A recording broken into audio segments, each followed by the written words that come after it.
and opinions expressed by participants in the following public affairs program do not necessarily reflect the position or beliefs of WDEF or its staff.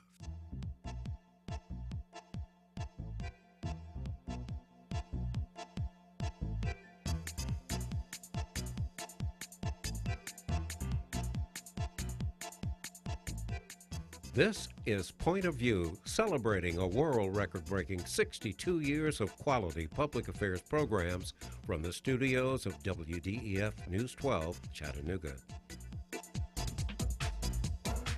Hello and welcome to Point of View. I'm your host, Maurice Lewis, and thank you very much for joining us. I love music. Well, listen to this first, and then we'll come back and tell you about the rest of today's program.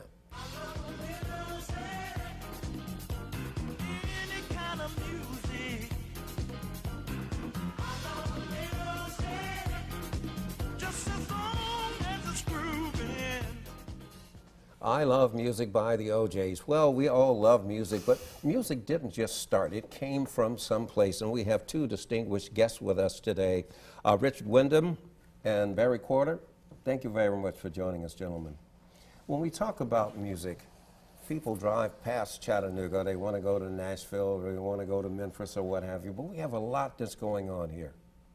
Always have, and it's always interested people why they go past, but it's business.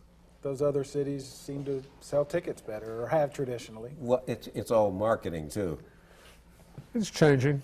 It's changing. You have the experience of having listened to music where you grew up overseas in England. The music that people now find, the kind of lyrics that they find offensive, and that kind of reaction, is to music that probably even as little as 10 years ago was not in the mainstream and was what most people refer to as underground. And that goes back as far as recorded music, you know, from the beginning of the 20th century.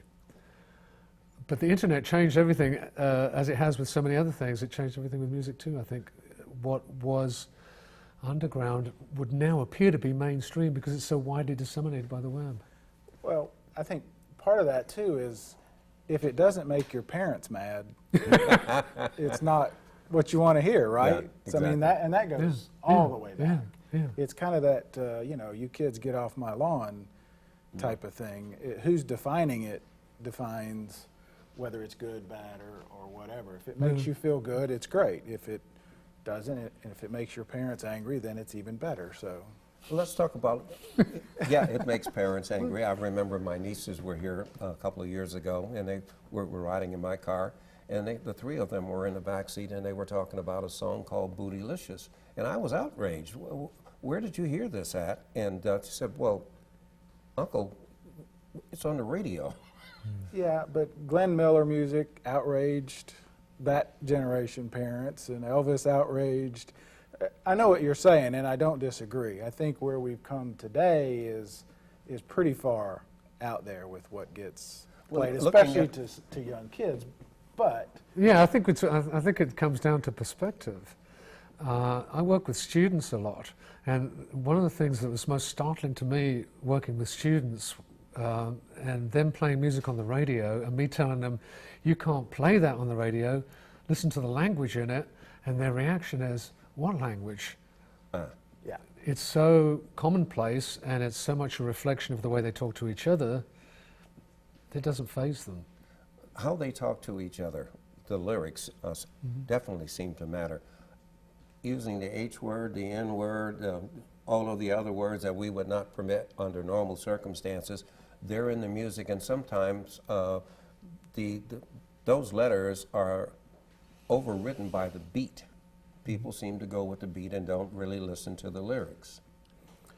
and I think what Richard said is exactly, it's so commonplace that, you know, the misogyny that you hear in some lyrics and the hate and the words that we might consider hate, others just sort of rolls right off of them. So, it's an interesting challenge, I think, for the media in the 21st century. I think that it's reaching the point where there are two streams of media, and the media that younger people are consuming is not mainstream media anymore. YouTube and all of the other It's much harder ways of to monitor accessing if music you're a parent online, you know, also. that don't have the same restrictions. They're not subject to the restrictions of the Why can you say FCC. certain things and get away with if it's on cable that you couldn't on FM or AM? Well, I mean, I think part of it is it's just too hard to police. I mean, it's too hard to police, and words, I mean, I can remember hearing certain words for body parts on a mainstream television show, and I thought that we've come to the end, you know, and it just all of a sudden it's everywhere. So it's the commonality of it. It's the where. I mean, the internet is theoretically a voluntary source. You're going there on your own. No one's forcing you. Whereas with radio, it was felt more like it was open to the masses, so they had more regulations on it, I think. I mean, I don't know how you would police language on the internet and all of these sources. but It's more complicated for sure. But policing is certainly an issue, especially when you start to break down the ethnics of the music. Hip-hop, to some people, is definitely detrimental. It's very misogynistic. It's violent. It promotes violence, according to some. How do you deal with that, I mean, as music professionals? Well, With care. with care. I mean, the only thing, I can hear the other argument that as a hip-hop artist or a rapper or a folk singer or a rock singer, I'm just putting the truth out there. I'm putting out there what I see. And because I've had artists explain that to me, this is the life that I see, and if it offends you, that's your problem, not mine. You know, it's not a new argument. It's been around since. Well, where is it going in our last minute? We have all of these different streams of music that are available to us. I'll be quick and because I want to hear Richard's answer as well. But to me, the encouraging sort of thing, I thought the 90s was a lot of hardcore language in music. And then people have come back around to acoustic music. They want to hear real people making real music. I think it goes in cycles. Okay. Last word, real quick. It's Hollywood in the 1920s before they contained it. That's the situation we have now on the internet, where it's wide open, and it's vernacular entertainment. It's how people talk on the street is being presented unfiltered and coming into your living room, and that's going to be the reality in this century. Well, you two gentlemen have the responsibilities from UTC and also from the Times Free Press to tell us what's out there and point the direction and compliment those that are doing it well and point to those that are not doing it so well. I want to thank you very much for being our guest here on Point of View. By the way, don't go away. We'll continue our conversation of what's in the music when Point of View continues. What's in the music, and is music really regulated? Well, we're going to talk about that today. Joining us is Jay Armstrong, a behavioral therapist. We have Stratton Tingle, Executive Director of Soundcore, and Elizabeth Landrum from CSAS. Welcome to the show. Thanks for having us. So how is music really regulated, and is it? Yeah, it's absolutely regulated as far as broadcast goes. The FCC, Federal Communications Commission, is charged with keeping indecent material off of public airwaves. But that doesn't mean that, you know, streaming services, if we're talking about music such as Spotify or Pandora or satellite radio and things of that nature, are regulated in any way by, you know, the Federal Communications Commission. Jay, can you chime in? I know you're a parent. Yes, I am. So how do you regulate at home? There is a great deal of regulation in our home. I've got a 12-year-old and a 9-year-old, and they're both digital savvy. The majority of their music basically is on portable devices like iPads and iPhones. And so what I try to do as an intentional parent is just make sure that we are constantly screening the type of music that they listen to. They're not allowed to listen to headphones in the presence of mom and dad because we like to make sure that they're listening to what's appropriate. Okay. And Elizabeth, I know you've babysat before. How have you regulated music with children? Oh, well, if I'm like taking them to the park or to a movie or something, we get in the car and I try to keep like kid-friendly CDs in my car. But inevitably, sometimes when I turn the car on, the radio will come on. And these kids who are 4 and 5, sometimes even younger, know the lyrics to songs that I wouldn't even deem appropriate. Give us for, an example. Like what artist? Goodness, there's one, I don't know who it's by, but it's I Can't Feel My Face When I'm With You. I think it's The Weeknd.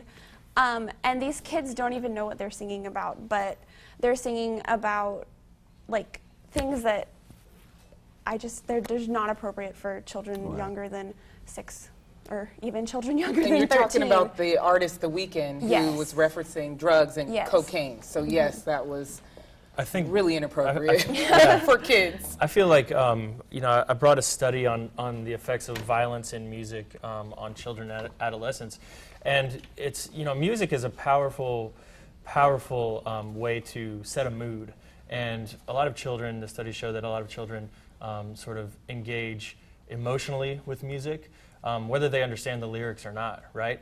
And so I think that's something that you're great at doing, Jay, but that potentially a lot of people are not great at doing is having difficult conversations with their kids about, okay, what is The Weeknd talking about when he can't feel his face? Is it because he feels great? No, it's because he's doing cocaine, Right. and that's something that we should have a conversation about. So as Jay, a kid. Absolutely. Doctor, can you speak to that about how children are affected with music or by the lyrics? Sure. Like the human brain is essentially a computer, and the output is often determined by the input.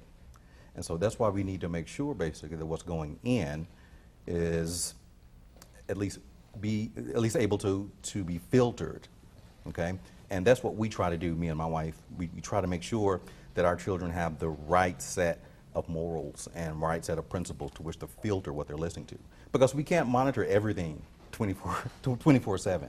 So we try to just provide that sort of framework. So with radio nowadays and what kids are listening to on the radio, and it seems to me like every time the radio is on, there's a beep and there's some kind of censorship. So that kind of music and controversial lyrics, they're being played on the radio, and these big corporations are benefiting from that. What do you think about that? What are your thoughts? Well, we kind of had this conversation backstage, and Elizabeth brought up a very, very valid point. And that is, and there may be an argument made, against this point, but as music has become less of an artistic venue and more of a commodity-based venue, I think there's a pressure for artists to continuously provide content that's more provocative, that's more sexually oriented, so to speak, because as we know, sex sells. Okay, and if we can commoditize that, if the record companies can commoditize that and make money off of it, basically, that's a huge incentive for music and lyrics to be more provocative and more sexually oriented. And Stratton, jump in. Yeah, I know you. I'm a music industry person, so focused on the business side of things. Sure, there are certain themes that sell easier than other themes, but I think the onus goes back to the parent. Absolutely. To ensure that person, that child, that young person is grounded, understands if they need to understand what they're talking about and what's being sung about, and also has the information to make appropriate decisions for their life. Well, I remember growing up in the 80s, and some of my artists that I loved were, R. Kelly, Jodeci. I had no idea what were in those lyrics, but I knew all the words to the songs. Absolutely. So what artists do you think are very controversial today? And what artists, if you know of one that you could share like an experience of recently where the music was a little bit needed to be regulated or censored and it wasn't? Yeah. I recently had a conversation. I'm sorry. No, go ahead. But I recently had a conversation with my son, and we had the conversation about the use of the N-word. And I mentioned to my son that this isn't a word that we use. You're going to hear it, basically, but I don't expect you to ever repeat that, okay? And you just have to provide that sort of framework and expectation in your family of what's acceptable and what isn't acceptable. I think that's something that's sort of an interesting, I don't know, maybe aside to this conversation, is the idea specifically, you know, when we're talking about hip hop music, is that the constant evolution of language that rappers employ. Rappers constantly employ new words that refer to things that are oftentimes illegal to stay below the radar of authority figures, right? And so this is like completely in the music is this like evolution of language, trying to skirt around the laws to get to a point, to make a point that about something that you know is illegal or something that they maybe shouldn't be doing.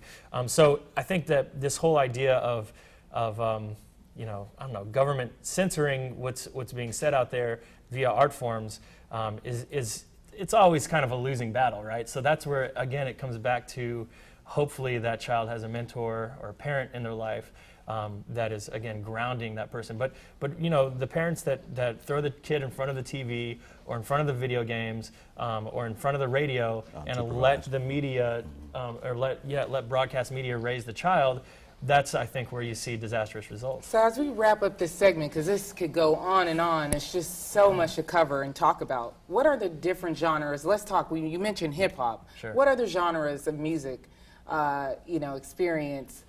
Or heavy metal, rock and roll. Right. I mean, Pop. we You go heard back to Elvis, Screamo? pop. Or? You know, I mean, Miley Cyrus just had her Bangers tour, and that Yeah, was yeah. a great deal of controversy. You know, Yeah. not only the lyrics, but specifically the actual show.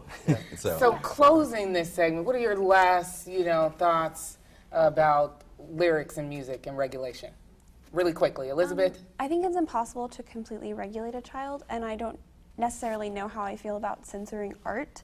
However, I do think it is up to the parent and whoever is helping to raise a child to decide what is okay for that child to listen to. Yeah. Stratton? I think dialogue and communication is key with family members and mentors, and keeping those lines of communication open is a really smart thing to do. Absolutely, and to piggyback off of what they both said, communication is key, and parents have to be intentional and involved. And that may mean getting them to be a little bit more computer savvy and understand that basically music is ubiquitous and it can be found anywhere. Make sure that you continue to regulate what your children are listening to or what they're being exposed to. Stay tuned on Point of View. Hello and welcome to Point of View. I'm Donna Christian Lowe, your host for today. Today we're talking about what's in the lyrics. Who's responsible for that regulation on a local level? Parents, artists, radio host? We don't know. Let's find out. Today we have with us Nishan Calloway with the Center of Creative Arts. You are the musical director. Thank you for joining us today. Thank you.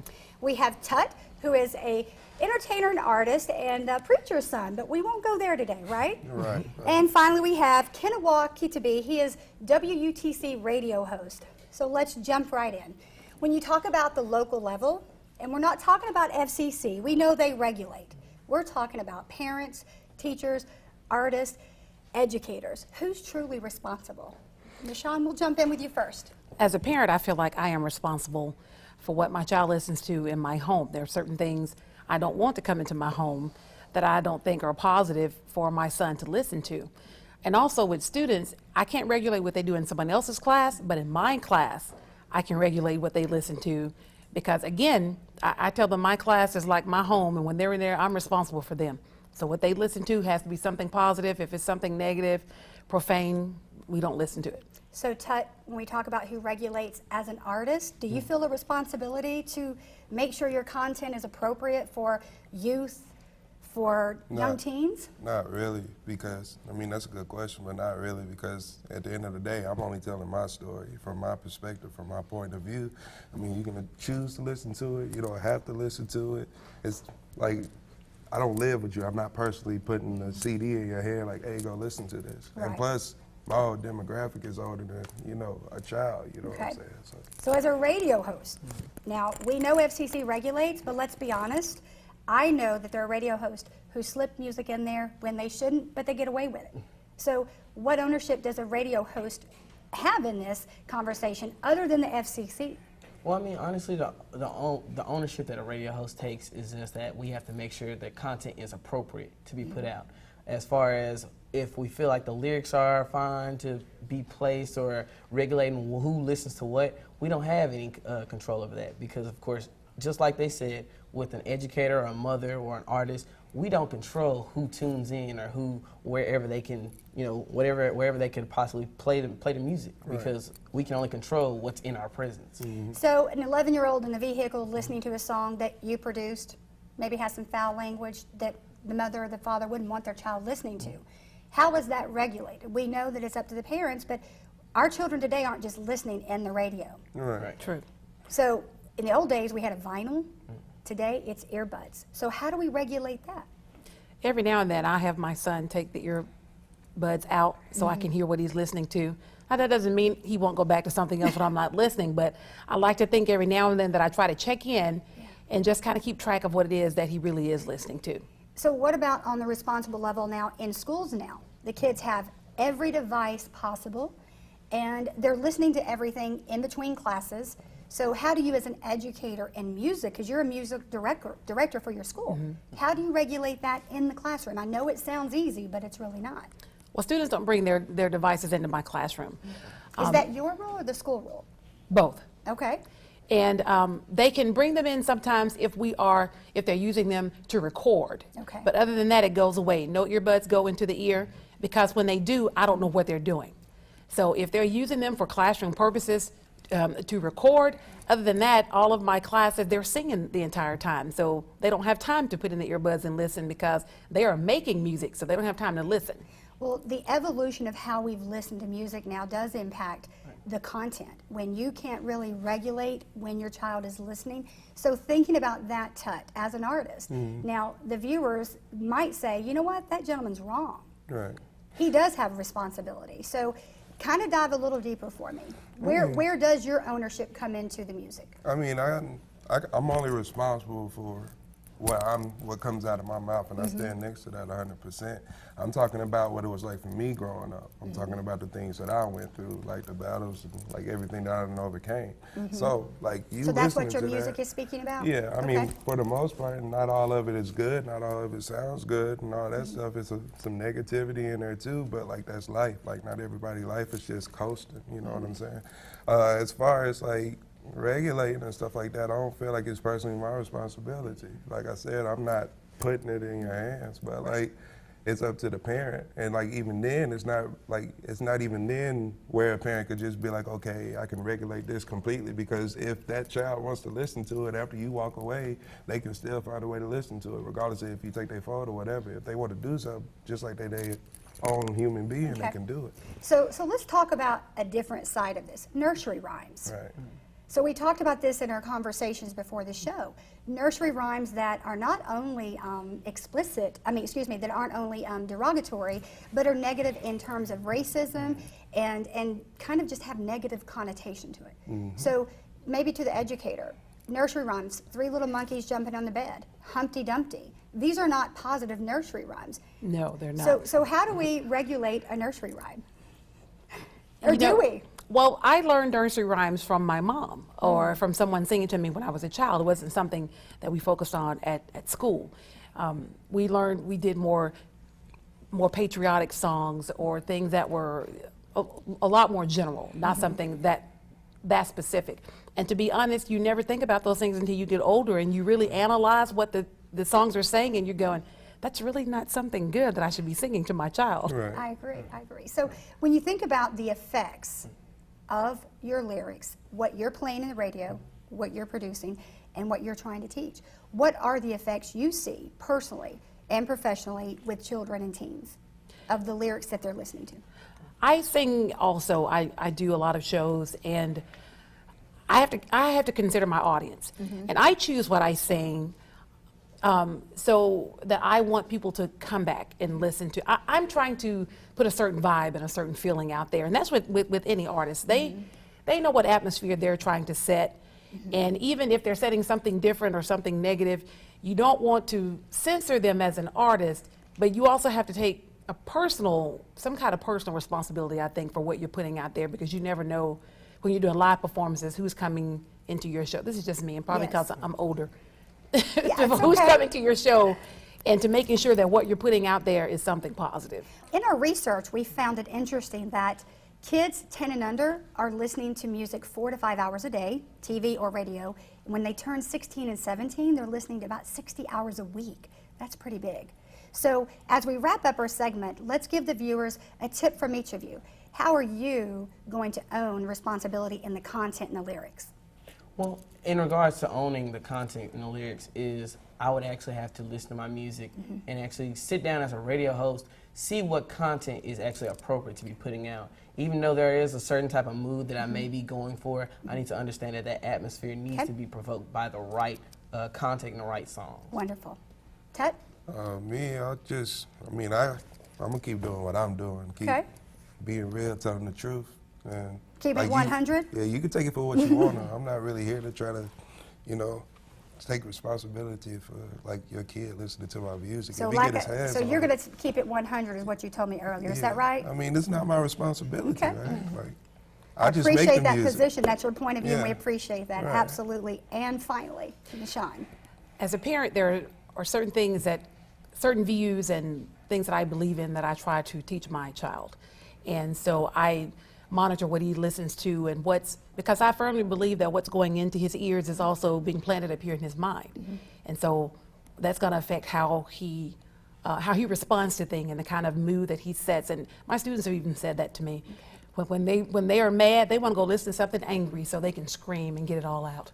Wonderful. Well, we've got a lot to think about. This could be another segment if we wanted it to be, but we thank you all for joining us today on What's in the Lyrics. So next week, join us on Point of View for how are we recruiting gangs in our community? Do you know? We do on the next Point of View.